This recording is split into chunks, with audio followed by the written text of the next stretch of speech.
पाठ 9 स्वीकृति संस्मरण। गलतियां करके उन्हें मानना या अपनी गलतियों के लिए माफी मांगना बहुत साहस का काम है। आमतौर पर हम अपनी गलतियों को छिपाते हैं। जब हम अपनी गलतियां छिपाने की कोशिश करते हैं तो एक अनजाना डर मन में रहता है कि कहीं भेद न खुल जाए, किसी को पता न लग जाए। एक तथ्य ये भी है कि सच कभी छिपता नहीं, देर सवेर ही सही सामने अवश्य आता है।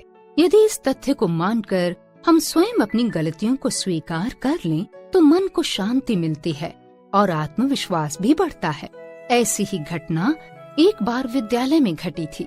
इतिहास और हिंदी की अध्यापिका होने के कारण मेरे पास कहानियों किस्सों का खजाना रहता है। पढ़ने के शौक ने इस खजाने में और वृद्धि की है। अक्सर मैं पंचतंत्र और हितोपदेश की कहानियों को नए रूप में पिरोकर छात्रों को सुनाती हूँ। इससे उनका मनोरंजन तो होता ही है, ज्ञान में भी वृद्धि होती है, उनमें जीवन मूल्यों का विकास भी होता है।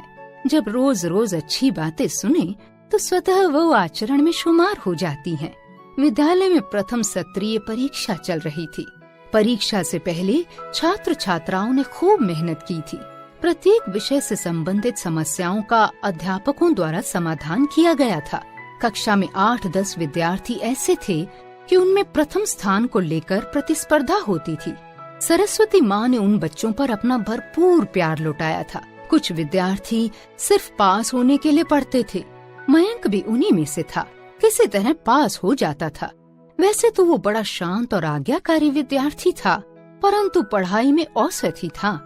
हिंदी विषय में तो वर्तनी के कारण उसके ज्यादा ही अंक कटते थे।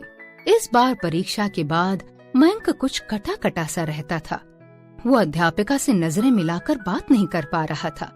परीक्षा के बाद प्रश्न पत्र के समाधान के दौरान मयंक कुछ ज्यादा प्रश्नों के उत्तर नहीं दे पाया था, परंतु ये तो सामान्य बात थी। जब परिणाम आया तो मेरा सिर चकरा गया। मयंक हिंदी में प्रथम स्थान पर था। ये बात हजम नहीं हो पा रही थी। मैंने उसकी उत्तर पुस्तिका की 2 बार जांच की। कुछ प्रश्नों के उत्तर तो स्वाभाविक थे, अनेक वर्तनी की गलतियों के साथ। कुछ कठिन प्रश्नों के उत्तर बिल्कुल पुस्तकीय भाषा में थे। ये बात अटपटी थी, परंतु मेरे पास कोई प्रमाण नहीं था कि नकल की गई है। अतः उत्तर पुस्तिका के आधार पर मयंक प्रथम था। बाकी विद्यार्थी कुछ निराश अवश्य हुए थे।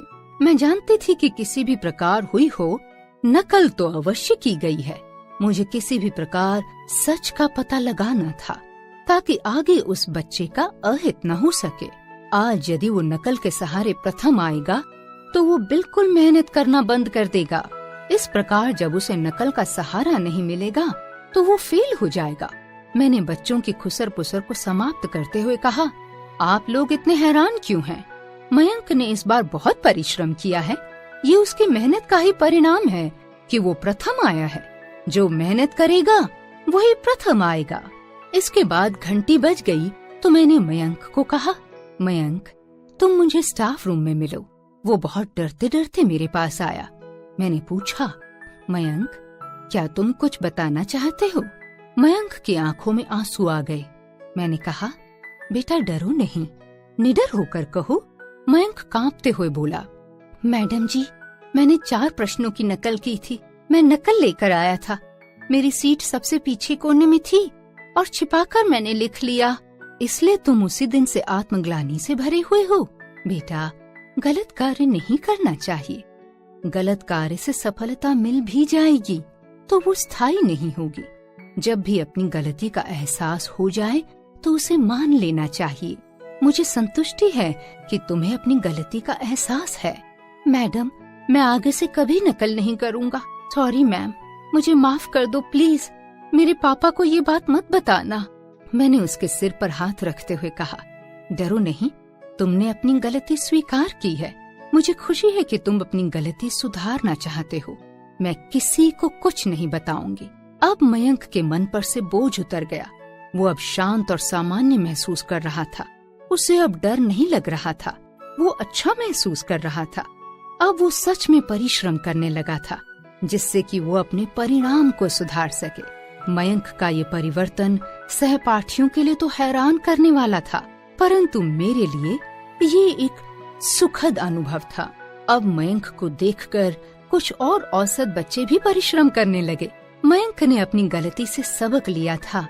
हालांकि उसने अपराध किया, परंतु उस अपराध को उसने अपने लिए इनाम बना लिया। अगली मासिक परीक्षा में उसने बिना नकल के तृतीय स्थान प्राप्त किया।